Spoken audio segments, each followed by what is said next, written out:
জীবনে কি বারবার বাধা আসছে? আপনার জীবনে কি বারবার বাধা আসছে? অনেক পরিশ্রমের পরও সাফল্য আসছে না, কাজ হতে হতে ভেঙে যাচ্ছে, সর্বত্র বাধা এবং বিঘ্ন। আপনার ঘরে কি বিনা কারণে কলহ হয়? মানসিক চাপ ও অশান্তি লেগেই আছে? মনে অকারণ ভয় ও অস্থিরতা? আপনার সাথে এমন হয়? টাকা আসে কিন্তু টেকে না, বারবার ক্ষতি হয়, ব্যবসায় বাধা আসছে, পরিশ্রম করেও ফল মিলছে না। কিছু মানুষ মনে করেন পিতৃদোষ, কুলদেবী দোষ, নজর দোষ, তন্ত্র বাধা এসবের কারণ হতে পারে।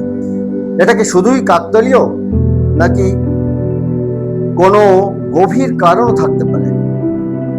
আগে কারণ জানুন, তারপর সমাধান। কি এর পিছনে কোনো আধ্যাত্মিক কারণ থাকতে পারে? আগে কারণ জানুন, তারপর সঠিক দিশা বেছে নিন। এই ভিডিওটি সম্পূর্ণ দেখার জন্য ধন্যবাদ।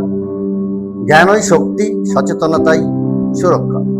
এমন এক গুরুত্বপূর্ণ ভিডিওর জন্য লাইক, শেয়ার ও সাবস্ক্রাইব করুন শ্রী নির্বাণ জ্যোতি। তান্ত্রিক কাজের জন্য যোগাযোগ করুন শ্রী নির্বাণ দরবার।